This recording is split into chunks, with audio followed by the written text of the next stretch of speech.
Hi guys নমস্কাৰ home idea with Ranjita চেনেলটোলৈ আপোনালোকক আটাইকে স্বাগতম জনাইছোঁ। আজি এতিয়া আবেলি সময় মই ৰাতিপুৱাৰ পৰা কোনো ধৰণৰ ব্লগ বনোৱা নাই, কিয়নো আজি মই ভাবিছোঁ এখন ড'ৰমেট বনোৱাৰ ভিডিঅ' এটাই কৰোঁ। মই ড'ৰমেটৰ ভিডিঅ' বনাবলৈ আগতে এখন পুৰণা শাৰী ফালি থৈ দিছোঁ। যোৱাবাৰ ভিডিঅ'টোত দেখুৱাইছিলোঁ ব্লগত। আজি মই নতুনকৈ আৰম্ভ কৰিম। প্ৰথমৰ পৰা একেবাৰে শেষলৈকে আপোনালোকে চাই থাকিব।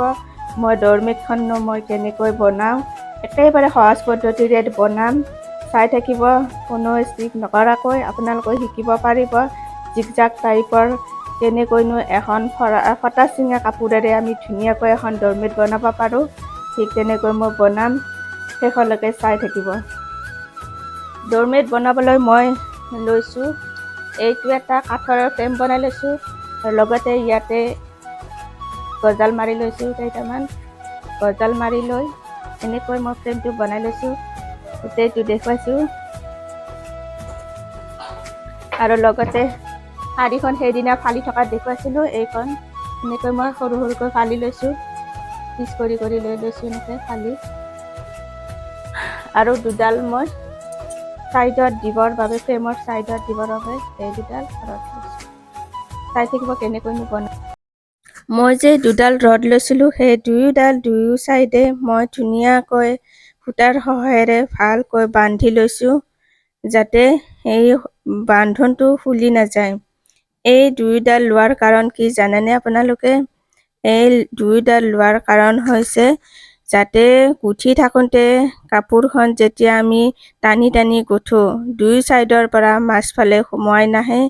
যদি সেই দুডাল লোৱা নহয়, মাছখিনি একেবাৰে সোমাই আহি চিচা হৈ যায়, দেখিবলৈ ধুনীয়া নহয়, স্কুৱাৰ চাইজৰ নহয়। সেইবাবে সেই ৰড দুডাল লোৱাৰ মেইন কাৰণটো হৈছে সেইবাবে।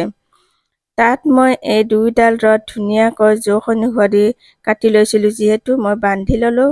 বান্ধি লৈ এতিয়া মই কাপোৰখন গজালকেইটা যিহেতু 1 ইঞ্চিৰ মূৰে মূৰে লৈছিলোঁ, সেই 1 ইঞ্চিৰ মূৰে মূৰে লোৱা গজালকেইটাত মই কাপোৰখন ধুনীয়াকৈ আৰু ইপাৰৰ পৰা সিপাৰলৈকে মই দেখুওৱা ধৰণে মেৰুৱাই লৈছোঁ।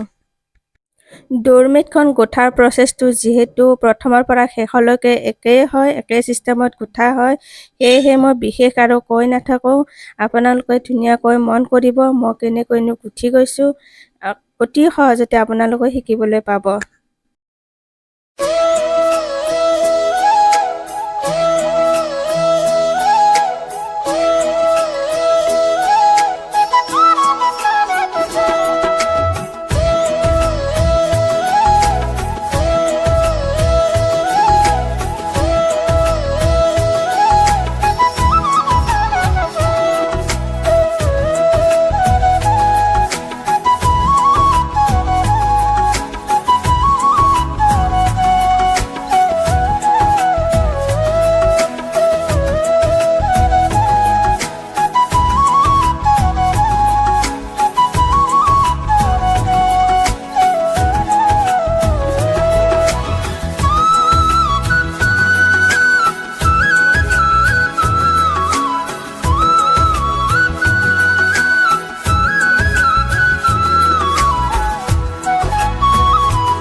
হেল্ল' বন্ধু বান্ধৱীসকল, মই যে এইখন গুঠিছিলোঁ, এই গুঠা কামটো সম্পূৰ্ণ শেষ কৰিলোঁ।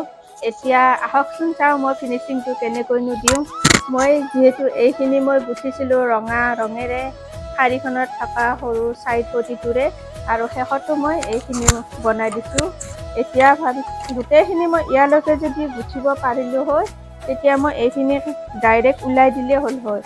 কিন্তু এতিয়া যিহেতু মই এইখিনিলৈকে গুঠিব নোৱাৰিলোঁ, বহুত অসুবিধা হয়, আঙুলিকেইটা বহুত কষ্ট হয়, সেয়েহে মই ভাবিছোঁ এইখিনিলৈকেই থাকক। এতিয়া মই এইখিনি কাটি ল'ম, লৈ গাঁঠি মাৰি দিম। শেষলৈ চাই থাকিবাচোন মোৰ ফিনিচিংটো মই কেনেকৈনো দিওঁ। আৰু এইখিনি যিহেতু লোম হৈ আছে, এইখিনি জুইৰে মই পুৰি ল'ম। আহকচোন চাওঁ কেনেকৈনো কি কৰোঁ।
মোৰ এই ড'ৰমেটখন আপোনালোকে বাৰু কেনে পালে নিশ্চয় কমেণ্ট কৰি জনাব। কেনেকুৱা পালে, যদি ভাল লাগিছে এটি লাইক কৰিব, কমেণ্ট কৰিব আৰু বন্ধুবৰ্গৰ লগত শ্বেয়াৰ কৰিবলৈ নাপাহৰিব। ধন্যবাদ।